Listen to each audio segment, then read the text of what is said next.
2 seconds in, I can hear my token helicopter coming. Story of my life. I was up for a little bit of a view. Some kick-ass mountains back there, isn't there? You know, one of those mountains, the whole front half of it basically sheared off. I think 2 years ago. It was something to see, I'll tell you what. And it's a very, very common place for people to go hike into. As well, I think ski tour people go back there too. As far as I know, no one died, amazingly. But anyway, just so you guys know, aside from sharing all these emails on this channel, you know, obviously one of my main purposes of having a YouTube channel is to share knowledge with people. Outdoor knowledge, and steer them towards my hunting and angling apps, which hold only knowledge. And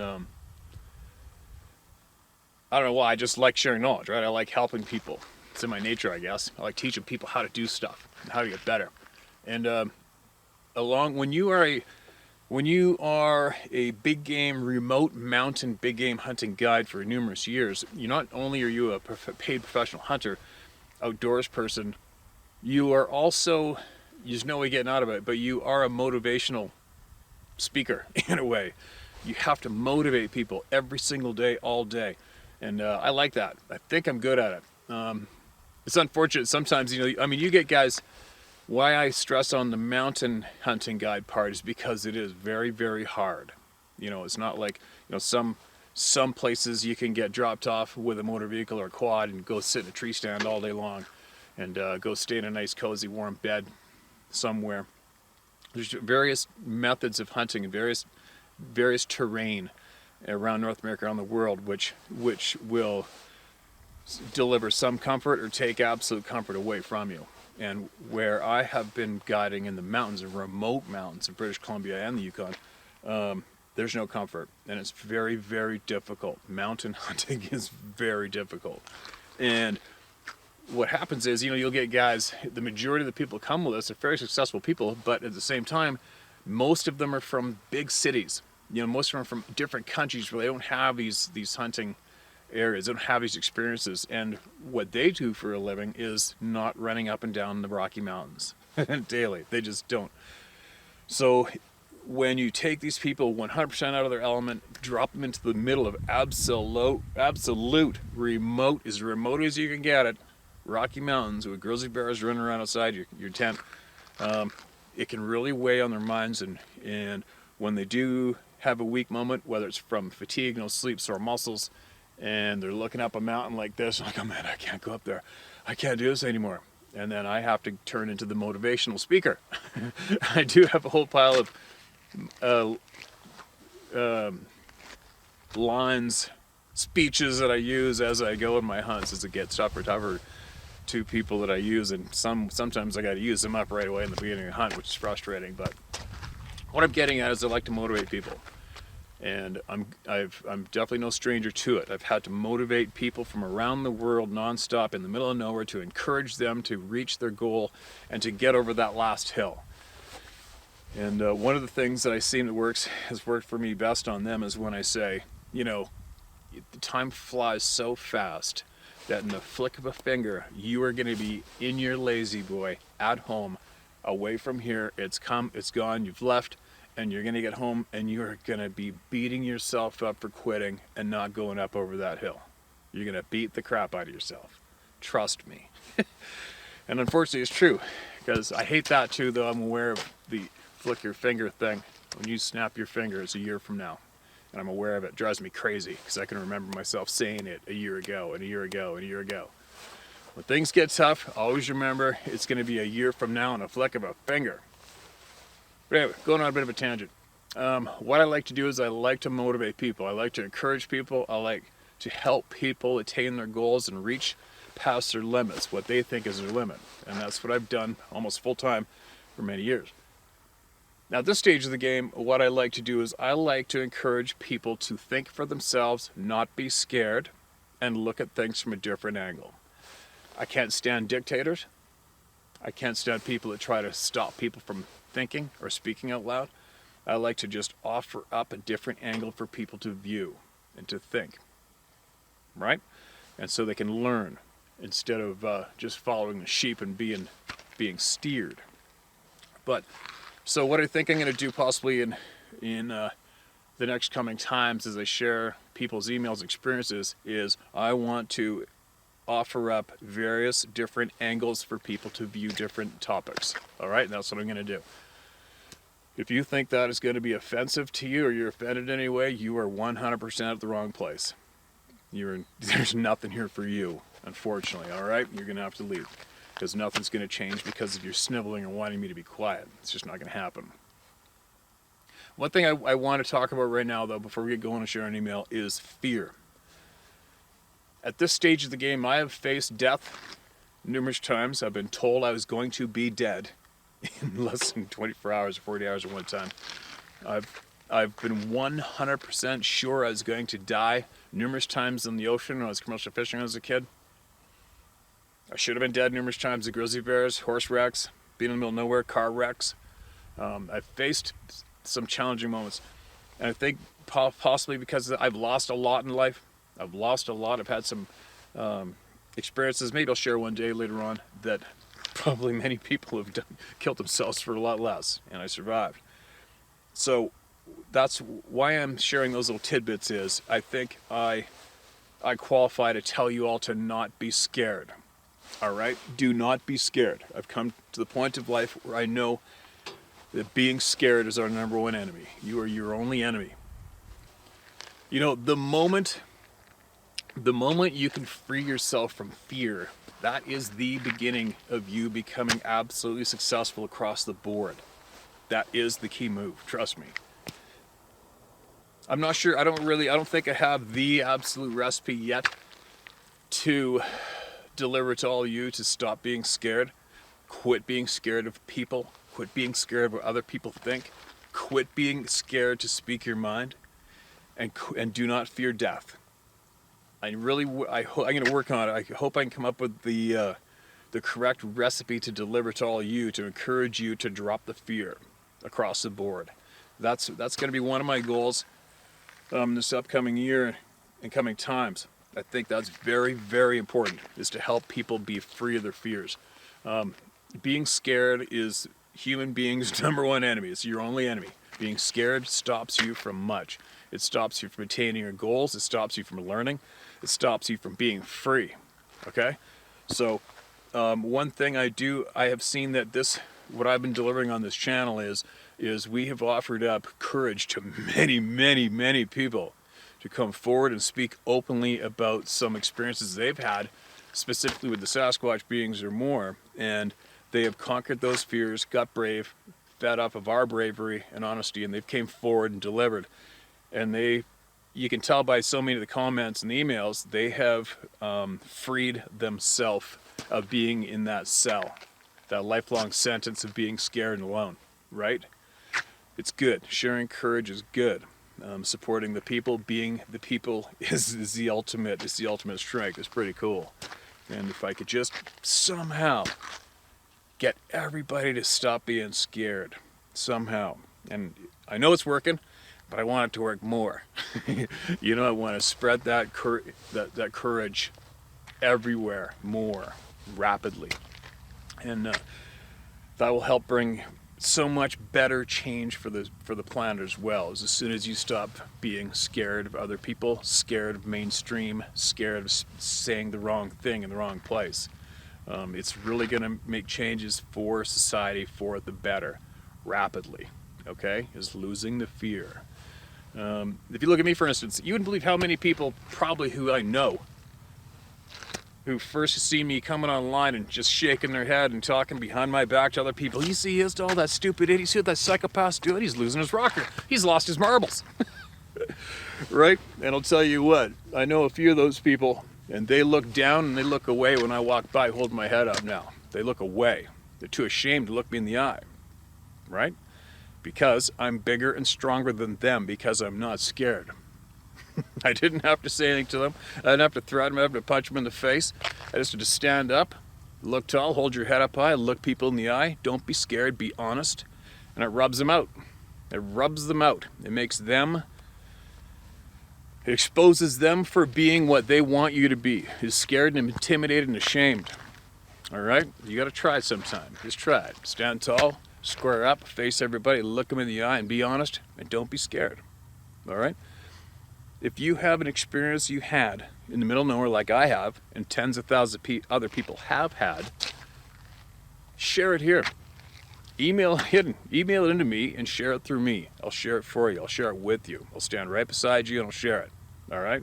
There's nothing to be scared of. When it comes to these experiences, not one human being asked for it. Not one of you asked for it. I never asked for it. Not one of you asked for it either. And it's not fair of you to impose that lifelong sentence on yourself of having to keep it to yourself and having to be scared of talking about it. All right? Hear the helicopter? Probably heliskiers. Where am I right now? Right now I am up on top of the Duppy Highway again. I'm in the mountains.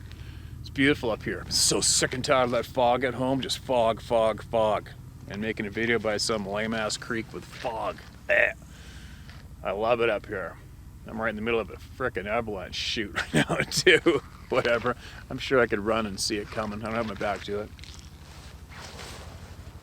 But anyway, that's what I want to pass on to all you right now. Just a quick, short blurb on not being scared. You have to lose being scared if you want to get ahead in life.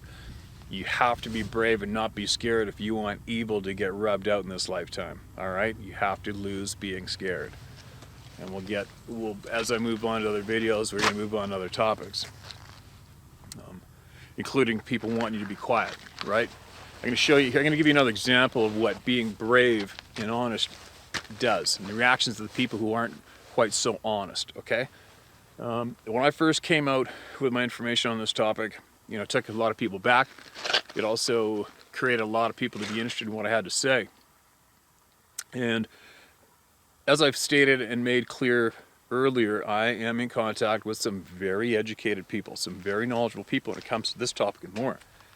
And when I came out and spoke out, not against, but I started telling you all the truth when it comes to this topic, you wouldn't believe how many of the so-called big names were contacting other people who they knew to tell me to shut up. You know how funny that is? Now, first off, you haven't quite figured it out lately, especially with what's going on in society today. What I've seen, what I know, 100% of the people who want people to be quiet are guilty. Innocent people, innocent, honest people don't try to stop people from talking. All right? I need you all to understand that one right away. Guilty people who have much to lose want people to be quiet. And they'll go out of their way to silence those people. Now, we'll talk more about that another time, but I want you to remember that point and look for it and watch for it, all right? But it's quite funny because some of these so-called big names in the Bigfoot Sasquatch community, they want me to shut up so bad, and they're contacting these other people who, you know their names, and they are telling me, laughing, saying, that I've stirred up the hornet's nest, poked the bear, whatever. There's no bears. We're the bear. But it just goes to show that 100% of those people that wanted me to be silenced and wanted me to shut up, not one of them ever attempted to communicate with me or directly tell me to shut the hell up, be quiet, what are you doing? Not one of them. You know why? I mean, look at me. I'm just a man. I don't have a gun pointing at their heads. I'm not intimidating. But I'm not scared of them. All right? There's a difference between me and them. I'm not scared, and I speak the truth. And I stand tall. I square up. I'll look them in the eye. And I'm not scared of them. And they know it. And that's why they're too scared to approach me to tell me to shut up. Right? I'm not going on a tirade about those specific scenes, but I'm just giving you an idea. I'm using that as an example. Okay? When people are guilty, they want the good, honest people to be quiet. They want to silence them. They don't want them to speak. And I'm using this as an example. What I'm trying to pass on to you is to not be scared. You see what happens when you're not scared? Nothing. Nothing happens to you when you're brave and you're not scared. What's happened to me? Nothing bad. Nothing at all. Who has harassed me, terrorized me, come after me, attempted to silence me? Nobody. They talk about it amongst themselves. They snivel and whine about it amongst themselves, but they're cowards and they're guilty. Are you picking up what I'm putting down yet, you guys? You need to stop being scared and you need to start being brave and lead the charge and fight the dishonest people in the world. Okay? You need to stand up for the people that are troubled. Stand up for the people that are being silenced. And when it comes to these topics as well, which I have been covering on this channel, stand up for those people who have had an experience in the middle of nowhere that didn't ask for it, and share the knowledge so that other people don't become a victim like that, a victim due to lack of knowledge or suppression of knowledge. Okay? All right. I've probably babbled enough.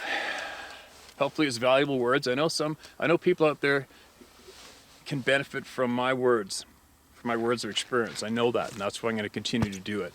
And, as you all know, I don't normally read all the comments, but I do notice in the past there's been some rude little pricks out there the odd time that have commented with, go fast forward a minute for a minute, or fast forward to 3 minutes if you want for the video to start. And for the that's absolute disrespect. You're going to come to this channel where all the content's created and delivered for free for the people, and you are going to attempt to drop that flavor of disrespect here. I'm going to go to your channel, hit those little 3 dots in the top right corner, I'm going to block your ass indefinitely. All right? You can come here, you can offer up your opinion, you can disagree with people politely, but if you're just going to come here and dump absolute blatant disrespect, I'm going to block your ass. All right? Now, let's see what we have in the vault. Here we go. You ready? Hi, Steve. I just watched you read from, quote, "Terrified, has anyone seen this?" End quote. I know how that guy felt. Happened to me in the Army. It's a long story, but it does happen. I cannot run or move, even though I really wanted to. I had another incident regarding Bigfoot, but at the time I didn't know it was from a Bigfoot. A few years after getting out of the Army, I was trout fishing with my wife and we heard screams. They were terrifying and close by and so loud, but we couldn't see what did it or hear it move out. We had no idea what it was until we heard recordings of Bigfoot screaming. Once you hear it, you never forget it. We lived in the Pocono Mountains of Pennsylvania. The Poconos, I've been there. And there's a ski hill there. Oh, I forget the name of that hill. I just call it a hill because it's not quite the ski mountain that we have here, but yeah, I've been in the Poconos. Oh, sorry about that. We lived in the Pocono Mountains of Pennsylvania, and while I was at work on the night shift, my wife heard that same scream outside our home. We had our German Shepherd out in his doghouse, and after the scream, he dragged the 275-pound doghouse over 100 feet trying to escape the Bigfoot that screamed. My poor wife sat up all night with the shotgun across her lap. She was so nervous she could not get back to sleep. Thanks for sharing these stories, Steve. Dave Conklin. All right, Dave, thank you for sharing that email. And obviously, I probably say this every email, right? Obviously, it's happened to other people. It's happened to thousands of people have had that exact same experience. But, some people might think it's getting repetitive reading those same stories, but it's not. It's making sure that every voice is heard and everybody's experience counts, and we offer up them support and let them know they're not alone, right? The more courage we share, the more people come forward, the more people are released from that lifelong sentence of feeling alone and distraught and ashamed or whatever they're feeling, insecure and scared. So keep them coming. It doesn't matter how many times we've read the same flavor of experience, we're going to read it out loud for you. That's what we're doing, right? Here's another one. Titled, "Two Odd Manifestations in a Year Apart in the Same Patch of Remote Woodland Terrain." All right, here we go. Hi, Steve.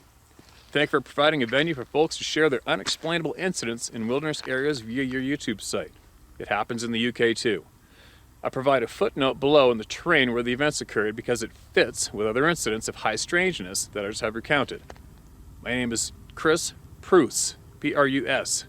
I'm a chemical engineer by trade and spent 23 years in the Persian Gulf countries doing contract work in remote desert areas for the U.S. Army Corps of Engineers and oil companies after Gulf Wars I and II.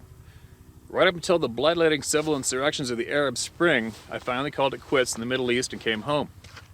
I still work as an engineer, and it is my day job to deal with measurable facts and tell people what they need to hear rather than what they want to hear. I know you share that blunt and straight approach too. In brief, here's my story. I cannot forget the two experiences that I cannot explain from childhood. The first incident took place in England, near my rural home of Rushden, in midsummer 1965, when I was a 10-year-old kid. My folks and me lived on the edge of that still provincial backwater. The fields and extensive overgrown wooden areas on the edge of the town were my playground. There was an area called the pits, on account of many overgrown and inaccessible deep holes in that backwoods area. By then it was regarded as perfectly safe to allow kids to wander off and play in the woods and fields, and the UK has no known predators for humans. That'd be kind of weird. I couldn't even picture that. There is a historic tradition of iron ore working and clay mining in the area where we were allowed to roam in. The pits were believed to have been from former clay excavations for brick kilns, but it all become overgrown impenetrable thicket and woodland area surrounded by arable fields. A single narrow-footed trail enabled access through the pits area. There are a couple of different manifestations of something odd occurred, which I witnessed, spaced a year apart. Tree Incident 1. In 1965, while walking past a creek fed by a natural water spring, my pals and me witnessed an unusual event that still haunts me as odd and unexplainable. The day was late August afternoon, perfectly still, cloudless, and no breeze or wind. Absolutely calm weather. As we walked along the trail, some 20 feet in front of us and to our right-hand side, a bush and tree on top of overhanging tree root cluster at the top of a 30-foot deep valley suddenly started shaking violently with great force. The foliage of the hawthorn tree / elder bush in question persisted in its state of agitation and intense movement for over 10 minutes as my pals and me watched puzzled as to how or why this is happening. The violent motion of the branches was so intense it created a localized rippling blur effect. Wow. Every other scrap of foliage to either side of that focused, violent shaking was in contrast perfectly still and all in total silence. No one was seen making that commotion. There was no machinery, no vehicles anywhere near. Behind the violently moving bush in that tree foliage was a 20-foot near vertical drop with the tree root overhang. From the tree root overhang, where the bush and the tree shaking was occurring, to the bottom of the shallow creek, no one could have been standing there. To get home, we had to go running past this event on the trail at the side of the creek. Watching intently, my pals and me were unable to figure out what could be causing it. It was not a dust devil. The event seemed focused on one bush and tree. A feeling of discomfort and fear kicked in as what we were witnessing had no reasonable conventional explanation. So me and my pals hightailed out of there as quick as we could, crossing an entire field in record time to get back to the nearest road and back to civilization. A 10-year-old, I could run like the wind, and I'm sure I did. Tree Incident 2. A different odd manifestation. This time involving unexplainable falling objects occurred when summer holidays rolled around in 1966 in the same woodland area. Again, the multiple acres of rural fields, hedges, and old dense woodland around the pits were the summer playground. Using long timbers, 4x2 wood that I salvaged from the literal fence line of an abandoned steam railway line that bordered the pits, a modest tree hide was constructed. Lengths of timber were carried up with a rope in a great effort with the help of my pals and lashed between the topmost forks of the tallest climbable tree I could find in the acres of dense overgrown thicket. I fixed it together with 6-inch nails, whacked in and clenched over, the lengths of rope. It was a solid platform to stand and sit on. The view in all directions was directly overlooking the top of dense overgrown woodland thicket. The platform was accessed by squeezing through the thicket, leading from the unused trail that ran through the pits area to reach the big tree in question. The platform was at such a height that no one traversed the dense undergrowth could see it, the tree platform, nor me sitting on it, way up in the top of the tree canopy. Not an easy climb. The treehouse was only used in daytime by me and a couple of pals who were able to ascend it to an approximate height of 40 feet above ground level. It was summer, August month, calm, hot weather, and no winter storms. After some days of using the treehouse as our daytime camp, the strange experience of objects were assumed were stones falling into the foliage very near where we were sitting started to occur. The impacts heard close by were falling with accuracy into the same focused area and with a time regularity periodically every couple of minutes or so. It seemed that someone was It seemed that someone was targeting us for attention. With no one in sight and isolated in the center of multiple acres of overgrown woodland, the falling objects at the top of the tree line was an event that still seems odd. Trying to rationalize it is someone using a catapult to launch pebbles at us did not work. Because of the dense thicket and the tree canopy around us, no one could have been able to launch a clear shot at our position. There was no higher land feature than we were sitting, and the nearest open area, grassland clearing, was half a mile away. No one could be seen by us, and presumably vice versa. Silence from the woodland beneath us and all around us indicated no one was present and walking around in the area of the trail nearest our hidden position. The absence of foliage being snapped or hit from missed shots, where it's someone skimming stones or using a catapult to launch pebbles at us, all added to the discomfort and the strangeness of the event. It reached that stage that whatever were there, and however long we sat on the tree platform, the cascades of regularly arriving impacting objects would soon start and continue. Impacts around us seemingly to fall from directly overhead, rather than incoming sideways from any normal ballistic trajectory. For a few subsequent days after, I even snuck back alone to ascend the tree and sit on the canopy without pre-warning any potential pranksters. Without fail, the falling stones, or whatever it was, hitting the top level foliage a few feet from me would very soon occur. The accuracy of the incoming missiles was very good. None hit me, but the noise of impacts on the foliage indicated they were all falling within feet of where I was sitting. None of the objects, small stones or whatever they were, could be seen on an incoming trajectory.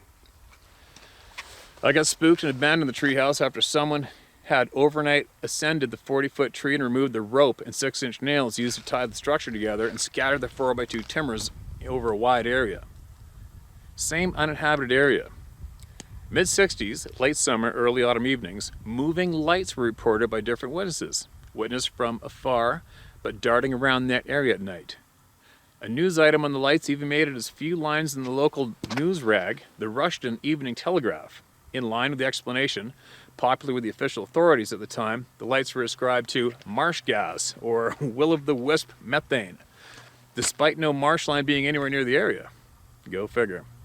At that time, one late summer evening, from a watching point at the bottom of my street, noting the pits was an area was decreed by parents as being out of bounds for us kids to enter after dusk, I did see cascading white lights at a low level, across the fields in 2 different places on the edge of the uninhabited area.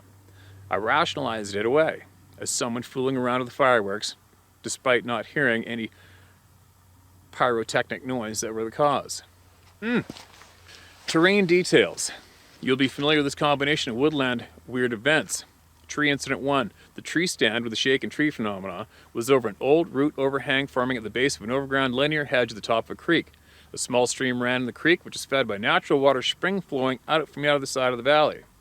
The spring was located about 40 yards upstream from the tree stand.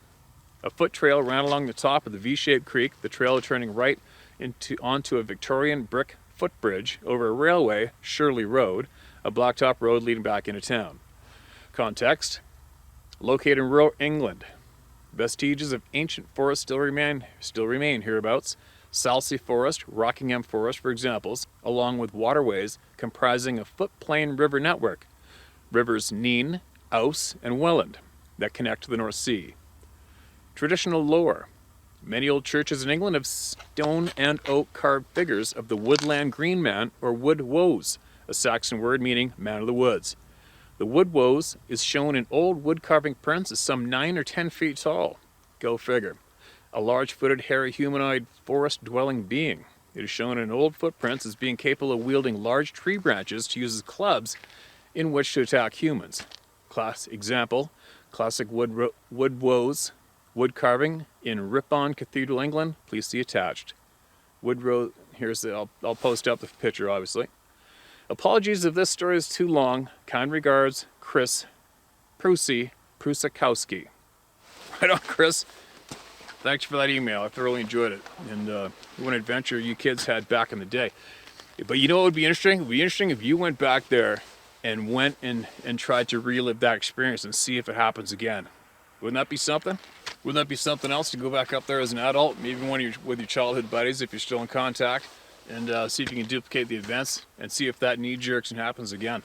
That'd be something else. And even bring a video camera and document it too, right? And that photograph of the carving you sent, well, isn't that basically a 100% descriptive to a T of what everybody keeps running into around the globe in various continents? Here's what it is. The proof's there. These things have been known of since time began. There's no way getting around it. There's no way denying it, unless you're really, really, really adamant about keeping your head stuck in the sand, right? But anyway, I'm going to carry on, get to another spot, and I'm going to see if I can show you guys some more of this unbelievably beautiful country. And again, if you want to, if you're feeling more encouragement, if you're feeling more brave, and you want to get that shit off your chest, you can email it to sharemystory@howtohunt.com or tellmystory@howtohunt.com, and we'll get to it and we'll read it out loud and we'll support your ass.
From this real big mountain, big face, and there's open willow all around us. Well, I just shot every bullet I had, 300 yards. Obviously my gun's out. It really sucks since this gun hasn't been out in a while. That really sucks bad. Scope myself to boot.